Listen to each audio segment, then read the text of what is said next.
안녕하세요. 4월 23일 화요일 KB 리서치 모닝미팅 시작하겠습니다. 먼저 전일 마감 시황입니다. 임정은 연구원입니다. 네, 안녕하세요. 시황팀 임정원입니다. 전일 국내 증시 먼저 정리하겠습니다. 어제 국내 증시는 반도체주 약세에도 저PBR주를 중심으로 기관 매수세가 유입되면서 반등했습니다. 코스피는 2630선에 근접했습니다. 지난주 미증시는 중동 불안과 통화정책 불확실성을 반영하면서 기술주를 중심으로 매물 출회가 심화됐습니다. 미국 빅테크주 약세의 국내 증시도 삼성전자를 비롯한 시총 상위 대형 반도체주의 약세가 지수 상승폭을 제한했습니다. 다만 밸류업 기대감이 증시를 지지했습니다. 지난주 최상목 경제부 총리가 배당소득 분리과세 추진을 언급하는 등 주주환원 기업에 대한 세제 지원 방안을 보다 구체화한 효과가 작용했습니다.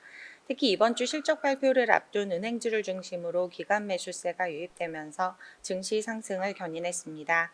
1분기 실적이 시장 예상치를 상회할 것이라는 업계 전망에 따른 기대감이 반영된 결과입니다. 달러원 환율이 소폭 하락했고 외국인이 선물 순매수로 전환한 점도 긍정적으로 작용했습니다. 다음은 해외 증시입니다. 미국 증시는 중동 긴장감 완화 및 저가 매수세 유입에 일제히 상승했습니다. S&P 500과 나스닥 지수는 7거래일 만에 반등했습니다. 이란이 이스라엘에 대한 재보복 계획이 없다고 밝히면서 중동 지역의 확전 경계감이 약화되었고 이에 기술주를 중심으로 빠르게 투자 심리가 회복됐습니다. 엔비디아가 4%대 상승했고 ARM홀딩스가 6%대 급등하는 등 지난주 급락했던 반도체주가 일제히 반등했습니다. 뱅크 오브 아메리카 등 은행주도 강세를 보였습니다. 실적 발표를 앞둔 M7 종목 대부분이 상승한 가운데 테슬라는 중국과 독일의 전기차 가격을 인하했다는 소식에 3%대 하락하면서 52주 신저가를 기록했습니다.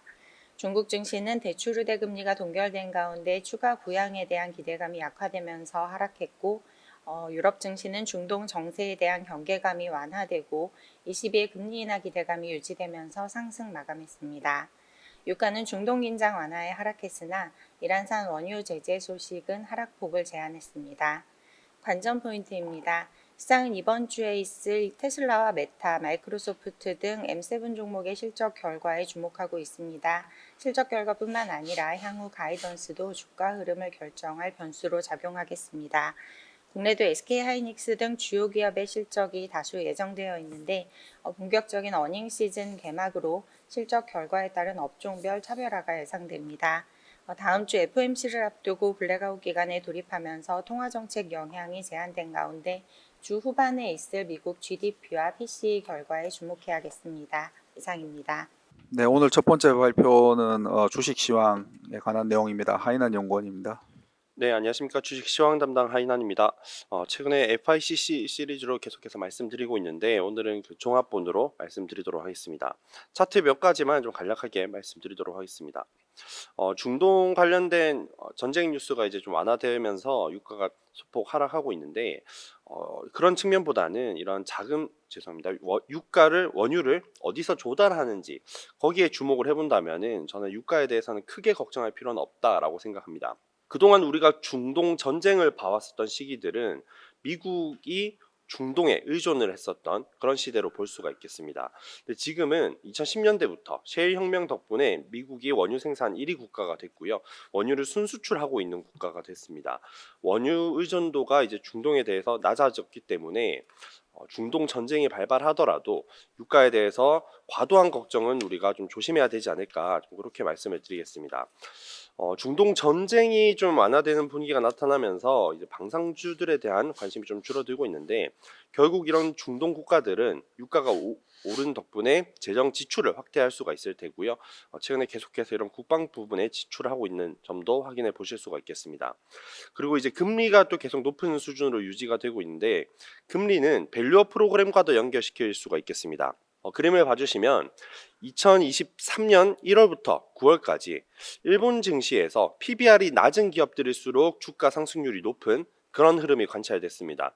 이걸 통상 밸류업 프로그램 때문이다 라고 해석하실 수가 있는데 같은 기간에 미국 10년물 금리를 보시면 금리가 상승하는 구간이었습니다. 우리가 통상 금리가 상승할 때는 고PBR보다 저PBR 기업들이 유리하다라는 투자론적인 관점에서 접근을 해본다면은 또 그 이후에 금리가 하락하는 시기에는 고PBR 업종들이 강세를 보였다는 점도 확인해 보실 수가 있겠습니다. 최근에 금리가 이렇게 상승 중이기 때문에 국내로 본다면은 다시 또 이 밸류업 프로그램과 무관하게 밸류업 프로그램의 수혜주로 언급되는 저PBR 기업들이 강세를 보일 수 있는 환경이 되고 있고요. 그리고 이제 밸류업 프로그램 내용만 보더라도 5월에는 다시 또 특히 관심을 가져야 될 것 같습니다. 5월에 최종 가이드라인이 확정될 예정인데 그 준비를 하는 과정일 것이다라고 저는 추측을 하고 있고요. 계속해서 주요 기관들에서 간담회를 하고 있습니다. 그리고 주말 일요일에는 기재부 장관께서 G20 재무장관 회의 국내 기자단과의 간담회에서 배당 소득에 대해서 분리 과세하겠다라는 내용, 그리고 법인세에 대해서 세액 공제를 하겠다라는 그런 내용들도 발표를 했습니다. 그래서 이런 밸류업 프로그램에 대해서 우리가 다시 관심을 가져봐야 된다라고 말씀을 드리고요. 달러에 대해서는 강세 흐름이 지속되고 있는데 마지막으로 한 가지만 더 말씀드리겠습니다. 원달러 환율이 상승하고 있고 특히 달러와 강세 때문에 원달러 환율이 상승하고 있지만 최근에 원 위안 환율도 일부 상승하는 흐름이 나타나고 있습니다. 그리고 그것보다 더 중요하게 한국으로 방문하는 중국인 관광객들이 늘어나고 있는 점도 확인을 해보시면 좋을 것 같습니다. 그래서 중국 관련 소비주들도 조금씩 챙겨보시는 게 어떨까라고 말씀드리겠습니다. 이상입니다. 네, 오늘 발표 자료가 많아서 요약은 생략하도록 하겠습니다. 다음은 그 중국 주식시장에 관한 내용입니다. 박수현 연구원입니다. 네, 한국, 일본에 이어서 중국도 밸류업 프로그램을 하고 있는데요. 관련된 내용의 목적과 시사점에 대해서 말씀드리겠습니다. 지난 4월 12일에 국무원이 자본시장 업그레이드를 위한 관리감독 강화 가이드라인을 발표했고요. 언론에서는 축약해서 신국국조다라고 이야기를 하는데 이거는 줄임말이고요. 국무원이 발표한 자본시장 관련 9개 조항이다라고 해서 국구조라고 이야기를 하고 이게 과거에 3번 발표가 됐었기 때문에 이번에는 이제 새로운 신자를 붙여서 신국국조라고 얘기합니다. 역대 발표된 국국조는 금융시장 관리감독 가이드라인이 사실 9개로 구성되어 있다라는 걸 제외하면 시행 목적이나 적용 범위나 대상이 모두 달랐습니다. 뒤에 표 1번에 보면 제가 정리를 해놨고요. 1차는 2008년도에 주식이나 채권시장 발행을 좀 확대하고자 자본시장 규모를 좀 키우고자 정부의 의지로 이제 발표가 됐었고 2차는 2013년에 중국의 외국인 자금이 대거 들어오기 직전이었기 때문에 후광통 시행 이전 중국 개인 투자자 보호 그리고 교육을 강화하기 위한 목적이 메인이었고요. 올해는 주식시장 활성화를 도모하기 위해서 상장사의 주주 환원 정책을 강화하는 것이 주요 핵심이라고 볼 수 있습니다. 시진핑 주석 들어서 다양한 산업과 이 역할, 기능을 국유 기업에 좀 부여를 집중적으로 하고 있는데요. 이러한 기조에 따라서 지난해 1월에 국무원 산하에 있는 국유자산관리감독위원회, 줄여서 국자위라고 하는데요. 여기서 국유기업 평가지표에 ROE를 추가했고요. 그래서 국유기업한테 처음으로 이 수익성을 강화하라라고 이야기를 하고 올해 1월에는 국유기업 평가지표에 시가총액을 넣었습니다. 이제 국자위는 국유기업 대상으로 평가지표를 변경을 하는 기구이지만 신국국조 같은 경우에는 모든 상장사를 대상으로 시행한 것으로 볼 수 있기 때문에 국유기업에 국한되었던 밸류업 트렌드가 이제는 민영기업까지 확대된 것으로 볼 수 있습니다. 그리고 새로운 국국조 정책은 한국의 밸류업 프로그램보다 좀 일본과 좀 더 가깝다라고 볼 수 있습니다. 신국국조 같은 경우에는 페널티가 존재하고 일종의 강제성이 부여된다는 점에서 중기적으로 밸류업에 해당되는 산업과 종목군의 선호도가 지속될 수 있다라고 보고 있습니다. 아직 신국조 공개 이후에 구체적인 페널티 기준안이 발표되지는 않았습니다. 4월 말에 정치국회의가 개최되는데요. 이 이후에 5월 중에 발표될 가능성이 있다라고 보고 있습니다. 어떠한 이 페널티가 포함될지 모르기 때문에 여러 가지 루머로 인해서 특히나 중소형주, 중국이 이 실적이 크게 악화될 가능성이 있거나 거래 이상 징후를 발표할 것으로 보이는 이러한 종목들은 ST, 스페셜 트리트먼트를 붙여서 거래를 하게 소개되어 있는데 이러한 종목군들이 급락하는 모습들을 보였는데 중국 증권감독관리위원회가 이러한 ST는 위험 가능성을 얘기하지 상장 폐지를 뜻하는 건 아니다라고 좀 루머를 일축을 했는데요. 관련된 구체적인 방안들은 5월 중에 좀 확인할 필요가 있어 보입니다. 시장이 배당에 특히나 큰 관심을 보이는 이유는 국 구조 내에 제2조를 보면 상장 심사 기준 강화와 함께 1년 1회 이상 배당을 하거나 충절 직전에 배당을 독려하는 등 배당 권고 기준이 상세히 기재되어 있기 때문입니다. 표 3번에 좀 자세하게 내용이 정리되어 있습니다. 또한 중국이 옆에 차트에서 보시는 것처럼 주요국들 대비해서 배당 성향과 자사주 매입률이 상당히 낮게 형성되어 있기 때문에 상승 여력이 또 반대로 클 수 있다라는 기대감들도 같이 반영 중입니다. 중국 증시의 자본시장 성숙도 제고로 이번 정책 방안 이후에 이 고질적인 문제점인 높은 변동성 축소에 도움이 좀 될 것으로 판단하고 있고요. 중기적으로 안정적인 현금 흐름을 보유하고 있고 과거의 고배당 기조를 유지해왔던 위에 차트에 보시는 에너지, 통신, 유틸리티 같은 쪽으로 자금 유입이 지속되면서 증시 하방 압력도 완화될 것으로 예상합니다. 이상입니다. 네, 다음은 미국 금리에 관한 내용입니다. 박준우 연구원입니다. 네, 미국 금리가 최근 급등을 하고 있습니다. 특히 지난주에는 미국 경제 지표, 특히 소비 데이터가 견조하게 나오면서 금리가 올랐습니다. 결국 양호한 성장률은 장기물 금리의 상승 요인으로 작용을 하고 파월이나 윌리엄스 총재와 같이 연준 인사들의 매파적인 발언들은 단기물 금리를 끌어올리면서 미국 국채 금리는 만기 구분 없이 전반적으로 다 같이 오르는 상황입니다. 저희는 2분기 중에는 금리 상승 압력이 약화될 것으로 전망하고 있습니다. 크게 네 가지 이유입니다. 첫 번째는 단기 실질 금리의 급등, 두 번째는 크레딧 스프레드 확대, 세 번째는 유가 급등세가 진정된 점, 마지막으로는 유동성 회복입니다. 오늘은 이제 1번과 4번 요인에 대해서만 코멘트를 드리도록 하겠습니다. 첫 번째 단기 실질 금리 급등입니다. 결국 금리가 오르는 이유는 성장률과 인플레이션이 높기 때문에 통화정책 긴축도 지속돼야 된다라는 가정 하에서 금리가 오르고 있습니다. 제가 통화정책의 긴축이 얼마나 강한지 약한지를 보여주는 지표가 이 단기 실질금리라고 봐주시면 좋을 것 같습니다. 그래서 오른쪽 그림에서는 제가 이제 단기 실질금리 데이터를 같이 그려놨는데 보시면 현재 2%가 조금 넘는 수준입니다. 이 2%라는 수준은 이번 통화정책 긴축 사이클에서 가장 긴축 강도가 강한 수준이라는 것을 의미를 합니다. 물론 지금 성장도 높고 인플레이션의 하락 속도도 더디긴 하지만 현재의 통화정책 긴축 강도는 충분히 강하다. 그렇기 때문에 여기서 기준금리 스탠스가 더 긴축적으로 변하기는 어렵다 이렇게 판단을 하고 있습니다. 또 코멘트 드릴 부분은 이제 유동성 회복입니다. 글로벌 금융시장에서 4월 중순을 리스크 요인으로 지목한 이유 중에 하나가 4월 중순에 있었던 미국의 개인 소득세 납부로 인해서 단기적으로 유동성 환경이 나빠질 수 있다라는 점들이 계속 경고되어 왔었고 실제로 뭐 다른 요인들도 존재했지만 그 기간 중에 금리도 오르고 주가도 하락하는 경향들이 나타났습니다. 앞으로 2분기 동안은 이 유동성이 다시 풀리는 환경이 지속될 것으로 예상합니다. 결국에는 가계가 정부로 세금으로 납부했던 돈들이 다시 민간으로 풀리는 과정들이 2분기에 나타날 것으로 예상하기 때문에 남은 2분기 동안은 유동성 환경도 긍정적일 것으로 보고 있고 금리 하향 안정 전망합니다. 본문에는 저희가 표 1에는 금리 전망을 만기별로 전부 업데이트를 한번 했습니다. 최근 10년물 금리가 2주 전쯤에 제시한 밴드 4.3에서 4.7%의 상단에 근접을 했기 때문에 저희는 듀레이션을 소폭 확대하자라는 의견을 유지를 하고 있고요. 이번에 금리 전망 업데이트에서 포인트는 연말 10년물 금리를 4.3% 정도로 기존 대비해서 30bp 정도 가량 상향시킨 점을 조금 주목해서 봐주시면 감사하겠습니다. 이상입니다. 네, 다음은 크레딧 시장에 관한 자료입니다. 정영주 연구원입니다. 크레딧 주간 자료 전달드리겠습니다. 최근 국내 회사채 시장의 움직임은 매크로 상황과 독립적인 것처럼 보입니다. 고금리 부담이 개별 기업 재무 상태에 갑자기 긍정적으로 작용할 가능성은 낮습니다. 크레딧 스프레드와 한미 국고금리 간의 상관계수는 마이너스 0.34에서 마이너스 0.74, 미국채 커브 기울기와의 상관계수는 평균 마이너스 0.39로 비교적 강한 음의 관계를 보이고 있습니다.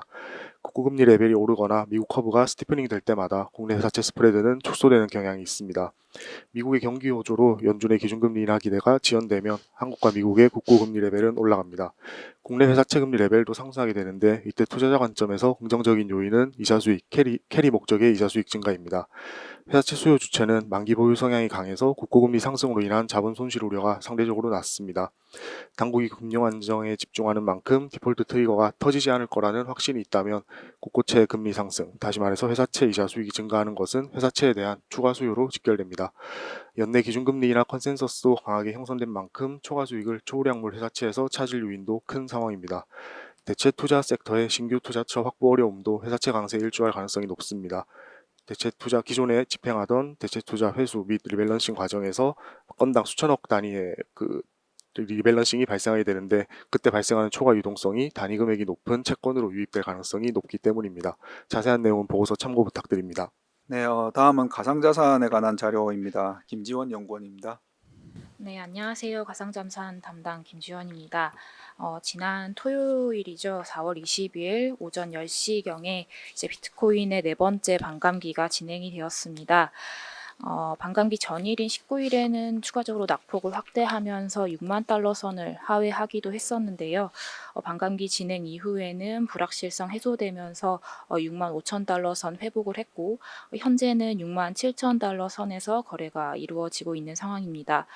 이전 자료에서도 확인을 했듯이 비트코인 가격은 반감기 기간인 4년을 주기로 반감기 이후에 약 1년 동안 상승, 또 1년은 하락, 또 이후 2년은 또 등락하는 패턴을 좀 보여왔습니다. 이는 반감기에 대한 우려와 안도가 만들어낸 흐름이다라고 말씀을 드렸었는데 이번 반감기에도 그러한 흐름은 나타날 수 있다고 판단은 하고 있습니다. 아직 가격 흐름을 분석하기에는 짧은 기간이고 이러한 흐름이 반감기 이전에 나타나는 부분이 아니라 반감기 이후에 이제 그 비트코인의 생태계가 잘 유지가 되는 것을 확인한 후에 나타나는 특성이었기 때문에 이후 중장기적인 흐름 측면에서 좀 향후 흐름은 지켜볼 필요가 있겠습니다. 오히려 최근 비트코인의 가격은 반감기보다 현물 ETF의 수급 효과와 통화정책의 기조 변화 가능성에 있었다고 보고 있습니다. 그레이스케일의 물량을 제외하고 비트코인 현물 ETF의 순유입액은 비트코인 가격과 거의 동일하게 꾸준히 증가하는 모습을 보여왔습니다. 이후에 이제 3월 13일에 비트코인 가격이 고점을 경신한 이후에 기간 조정에는 너무 당연하긴 하지만 순유입액의 레벨이 큰 폭으로 감소했습니다. 이렇게 현물 ETF의 수급과 조금 비슷한 흐름을 보이기도 했었고요. 이 시기 가격이 이제 고점을 경신하고 좀 반락을 하기 시작한 시기는 미국의 CPI가 예상을 상회하면서 금리 인하 기대감의 후퇴가 나타나기 시작한 시기와도 일치합니다. 즉 반감기에 대한 어떤 기대감보다는 현물 수급과 통화정책 기조 변화가 최근 가격에는 좀 더 유의미한 영향을 미쳐왔다라고 판단을 하고 있습니다. 추가적으로 지난 15일에 홍콩 증권선물위원회가 비트코인과 이더리움 현물 ETF를 동시에 승인을 했습니다. 이는 아시아 최초로 승인이 이루어진 것이고요. 아직 거래는 시작되지 않았습니다. 거래가 시작이 된다고 하면 이 부분에 대해서는 중국 본토 자본이 유입될 수 있지 않나라는 점이 좀 수급 측면에서 비트코인의 가격에 좀 긍정적인 영향을 줄 수 있을 것으로 보입니다. 하지만 홍콩 ETF 시장 자체의 규모를 볼 때는 미국에서 승인된 것의 영향보다는 조금 제한적으로 나타날 수밖에 없다고 판단을 하고 있습니다. 자세한 내용은 자료 참고해 주시기 바랍니다. 감사합니다. 네, 다음은 산업및 기업 분석 순서입니다. 먼저 JB금융지주에 관한 자료입니다. 강승근 연구원입니다. JB금융지주에 대해서 투자 의견 홀드 유지하고 목표 주가는 13,800원으로 10.4% 상향 조정합니다. 1분기 실적은 양호한 실적 흐름이 시현되고 있다라고 판단하고 있습니다. 그럼에도 불구하고 투자 의견을 홀드로 유지하고 있는 이유는 저희가 이제 2024년도에 기대하고 있는 연체율 안정화를 확인하기 위해서 좀 더 시간이 필요할 걸로 생각을 하고 있고요. CET1 비율 측면에서는 이제 최근 소폭 개선되면서 긍정적인 이제 상황이지만 절대 레벨을 감안할 때 주주 환원율 제고 속도는 점진적으로 진행될 가능성이 여전히 높다라고 생각을 하고 있기 때문입니다. 현재 JB금융지주의 밸류에이션은 12개월 포워드 BPS 기준으로 0.43배 수준으로 시중은행 금융지주 평균 대비 높은 수준입니다. 프리미엄 요인은 ROE 측면에서 존재를 하지만 이제 이 ROE라는 게 님을 기반으로 이제 나타나고 있는 것이고, 따라서 연체율을 바탕으로 한 CCR 안정화가 전제되어야만 지속 가능하다라고 판단을 내리고 있기 때문입니다. 1분기 지배주주 순이익은 1,732억 원으로 전년 동기 대비 6% 증가했습니다. 컨센서스에 부합하는 수준이고요. 대출 채권 매각이익 137억이랑 명예퇴직 비용 146억 원이 반영된 수치입니다. 양행 원화 대출은 0.9% 성장하였고요. 님은 EBP 하락하였습니다. 충당금 전입액이 전년 동기 대비 17.5% 증가하였는데요. 이는 이제 1분기 연체율이 0.96%로 전년 동기 0.75% 대비 상승하였기 때문입니다. 물론 일부 담보부 대출의 연체 이제 발생들이 반영된 결과이고, 담보부 대출 같은 경우에는 담보 비율이 높아서 실질 연체, 그러니까 실질 손실과 연동될 가능성이 좀 낮다라는 부분들은 있지만, 지난해 이후 지속적으로 상승하고 있는 연체율의 흐름 자체는 이제 부담 요인이다라고 생각을 하고 있습니다. 캐피탈 자회사 이익은 회복되었고, CCR 상승에도 안정적인 은행 이익 바탕으로 긍정적인 지주 이익이 나와서 저희는 뭐 나쁘지 않게 평가를 하고 있습니다. 1분기 ROE는 13.8% 수준입니다. 이상입니다. 네, 다음은 금호석유에 관한 자료입니다. 전우재 연구원입니다. 네, 안녕하세요. 정유학 담당 전우재입니다. 금호석유 1분기 프리뷰 말씀드리겠습니다. 투자 의견 홀드 유지하고, 그리고 목표 주가는 소폭 하향을 합니다. 하향한 이유는 올해와 내년도 영업이익 추정치를 6개월 전 추정치 대비해서 30%, 13% 하향 조정을 했기 때문이고요. 이 밸류에이션이 이제 고민이 되는데, 이제 1분기 실적이 좀 잘 나오다 보니까 이제 문의가 많은데, 타겟 PBR 기준으로 봤을 때는 이제 시장에서 가장 많이 쓰는 이제 밸류에이션 기준으로는 2019년 말 BPS가 78,000원에서 최근 18만원까지 북밸류가 상승을 하면서 이제 그 PB 밸류가 되게 낮아졌는데, 생산 능력 자체는 지금 14%밖에 늘어나지 않았거든요, 4년 동안. 그렇기 때문에 지금 다운 사이클 기준으로 가중평균 ROE가 6.8%로 과거 10년 17% 대비 현저히 낮은 상황이긴 합니다. 그래서 목표 주가를 과거 히스토리컬 PBR에다가 설정하면 과대 계상된다라는 게 이제 문제가 있고요. 타겟 PE 같은 경우에는 과거 이제 EPS가 35,000원 대비 현재 13,000원으로 EPS 또한 3분의 1 토막이 난 상황입니다. 이렇기 때문에 추정 PE 기준으로도 과거 밸류에이션 대비해서는 좀 고평가되어 있다라는 판단이 듭니다. 그래서 1분기 실적 자체는 나쁘지 않지만 연간으로 봤을 때는 크게 매력이 없는 상황으로 좀 보고 있습니다. 이상입니다. 네, 다음은 이노션에 관한 자료입니다. 최영현 연구원입니다. 네, 이노션에 대해서 투자 의견 바이 목표 주가 28,000원 유지합니다. 1분기 실적은 영업이익 272억 추정을 하고 있고, 컨센서스 상회할 것이라고 생각을 하고 있습니다. 그 주요 이유는 이제 주요 계열사의 CES 행사 BTL 물량이 기대보다 더 크게 반영됐다고 생각을 하기 때문입니다. 2024년에 총 매출 총이익 성장률 6.1% 성장을 하고 예상을 하고 있고요. 그리고 하반기로 갈수록 수익성 개선될 것으로 기대를 하고 있습니다. 지금 현재 뭐 주가 측면에서 이제 추가적인 상승을 위해서는 결국 밸류에이션 리레이팅 필요하다라고 생각을 합니다. 하지만 이제 풍부한 순현금에도 불구하고 M&A 진행 속도가 느리고, 그리고 글로벌 피어 대비 주주 환원도 낮기 때문에 저평가가 지속될 가능성이 있다라고 생각을 하고 있습니다. 이상입니다. 네, 오늘 마지막 자료입니다. 해외 기업 넷플릭스에 관한 내용이고요. 김세한 연구원입니다. 안녕하세요. 미국 주식 종목 담당 김세환입니다. 넷플릭스가 큰 폭으로 하락세가 나타났습니다. 하지만 저희는 긍정적인 요인이 더 많다고 생각을 하고 있는데요. 일단 하락세가 나타난 원인을 찾아보면 호실적인 나타났지만 다음 분기 매출 가이던스가 예상치를 하회를 했습니다. 그리고 넷플릭스가 이제 내년부터는 더 이상 가입자 수를 공개하지 않겠다 이렇게 얘기를 하면서 넷플릭스의 성장에 대한 의문심이 높아지면서 주가가 약 이 길에는 한 9% 정도 하락을 했지만, 저희는 긍정적인 요인이 더 많다고 보고 있습니다. 먼저 첫 번째는 비즈니스 비즈니스 모델 전환으로 인한 마진 개선세가 굉장히 또렷하게 나타나고 있습니다. 특히 광고용 요금제 그리고 공유 계정 금지 정책으로 마진이 증가하고 가입자 수가 계속적으로 증가하는 그런 추세가 나타났고요. 두 번째로는 강한 현금 흐름을 활용한 주주 환원으로 12개월 선행 ROE가 시장 평균 20%보다 높은 32.4%를 기록을 하고 있습니다. 수익성이 좋다라고 볼 수 있는 거죠. 세 번째는 장기익 성장성 2024년에서 2026년 EPS 연평균 복합 성장률을 반영한 12개월 선행 주가 PEG 배수를 구해봐도 시장과 경쟁 기업 대비 저평가되어 있어서 운용 관점에서 저희는 비중을 확대해야 한다는 판단을 드립니다. 넷플릭스의 가치 평가 방식도 이제는 가입자 수 중심의 숫자에 의한 방식에서 이익과 현금 흐름 중심으로 바뀌어야 한다고 생각을 하고 있습니다. 이는 넷플릭스가 이미 비즈니스 모델이 성장기에서 성숙기에 접어들었기 때문에 넷플릭스를 바라보는 가치 평가를 하는 기준도 저희는 바뀌어도 괜찮은 시점이라고 보고 있습니다.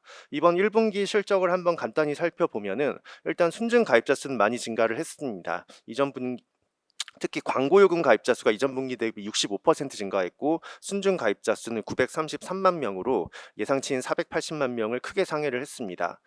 매출은 전년 동기 대비 14.8% 증가했고 EPS는 83% 큰 폭으로 증가를 했습니다. 전체 가입자 수는 지금 2억 7천만 명 정도를 기록 중이고 아까 말씀드린 영업이익률이 지금 28% 정도로 굉장히 높은 수준인데 전년 동기 대비해서는 7.1%포인트 증가했습니다. 영업이익이 증가하고 있는 이유는 넷플릭스가 비즈니스 모델을 확실하게 전환을 했기 때문이라고 저희는 판단을 합니다. 광고용 요금제와 공유계정 단속 이 두 부분이 영업마진 증가에 굉장히 긍정적인 요인으로 저희는 판단을 하고 있습니다. 다만 넷플릭스가 2분기 매출 가이던스로 시장 예상치를 넘지 못했기 때문에 이 부분이 주가 하락의 원인이 되었었습니다. 넷플릭스는 향후 가입자 수 대신 연간 매출 성장률 가이던스를 추가한다고 밝히기도 했습니다. 자세한 내용 리포트를 참고해 주시기 바랍니다. 네, 이상으로 4월 23일 화요일 KB 리서치 모닝 미팅 마치도록 하겠습니다. 감사합니다.